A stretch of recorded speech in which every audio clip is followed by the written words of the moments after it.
муш кадом хонада ягон чӣ гирем бемаям магазин бурам.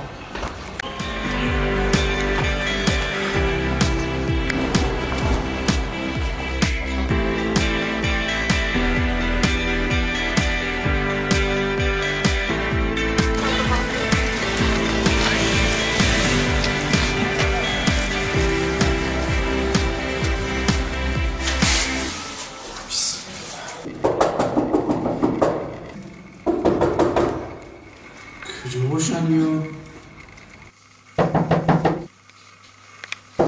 حاضر حاضر.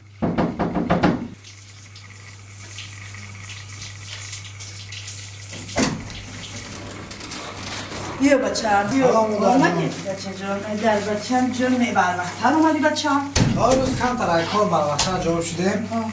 همه عکس شما بردیم. بیا بچه بیا. ماشي. بیا بچه بیا. مادر جان نه بچه‌م. کلیدو کنی؟ اومده بچه‌م. تینجی بود؟ باز یه دقیقه. نیلوفر؟ چی رفت تو را؟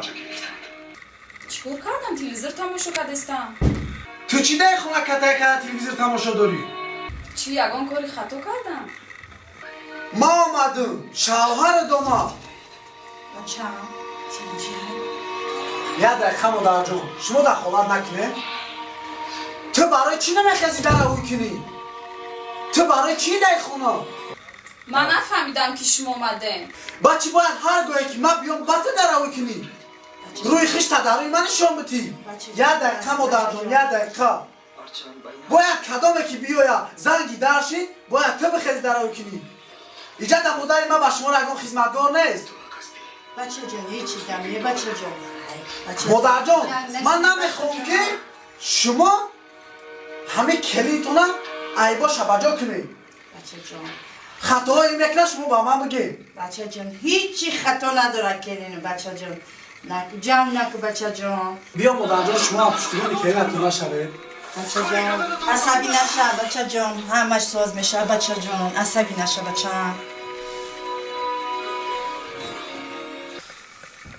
خبره چای دم که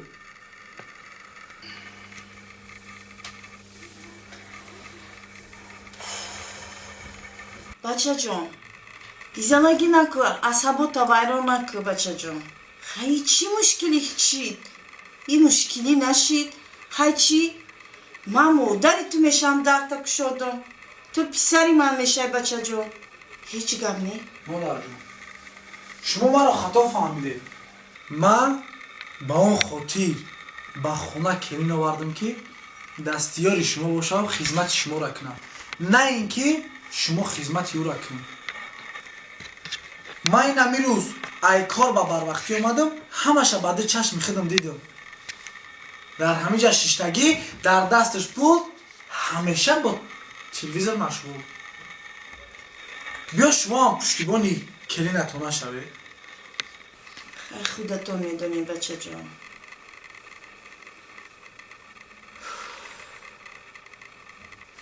خدایا خداوندا و همه بندگانت فرزندی و پسری من هم فرزندی.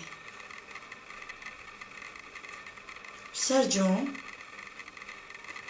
3 سال شد زندگی شما رو چرا فرزنددار نمیشین؟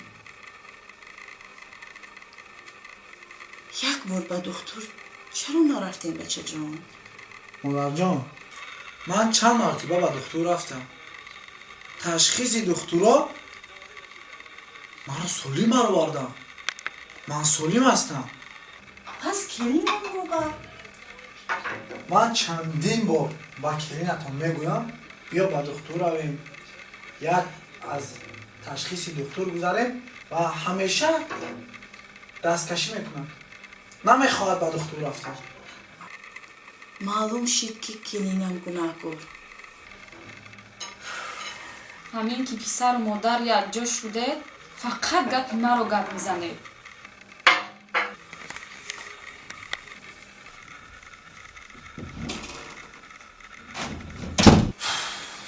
ای مادر چی شد بچه جان؟ نیلوفر چی شد پسر جان؟ نیلوفر در کیا با намекушоям даро рафта ба модарат суҳбат кун. یک مرتبه خبر مرا گوش На, пеш модарат рафт. یک مرتبه سخن مرا گوش کن гуфтам ку рав ба модарат суҳбат кун. خواهش میکنم نیلوفر هیچ گپی نشده است не намекушоям рав.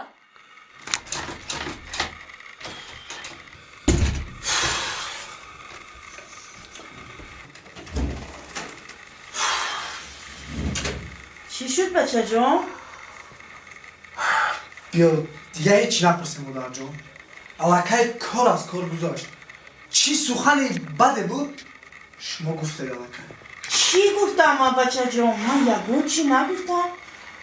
نمیگفتید که فرزندار چرا نشده چرا بابا انسان نرفته همین سخنها رو باید شما نمیگفتید اون الکای قهر کرد بچه جون من در آبادی تو بچه جون من میخواستم تو فرزندار شوی دستگیرت شوی بچه جون من نمیخوام ویرونی بچه جون عمری من باید جو رسید میخوام فرزندای تو رو بینم بچه جون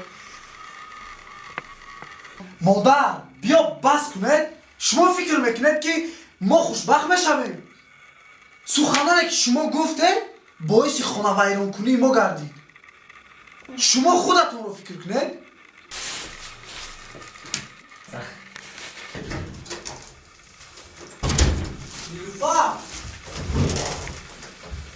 نیلوفر تو با کجا؟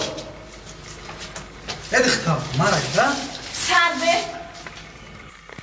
рав ба модарат гӯй ки ба ту келине пайдо кунад ки фарзанд таваллуд кунад. ман ба ту фарзанд таваллуд карда наметавонам.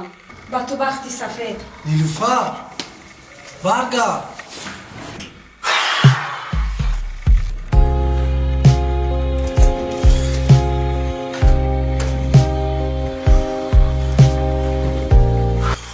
بچه جون چی شد بچه جون من رو ببخش خطاگی من شد بچه جون مادر جان التماس خواهش میکنم شما من رو ببخشید چون که کلینتون هم رفت من همین قدر چیز رو فهمیدم که در این دنیا هیچ کس وفادار نیست حتی کلینی که من دوست داشته گفتن گرفتم ترک کرده رفت و تنها شما وفادار مونده باز در بری من شما من رو ببخشید مادر جان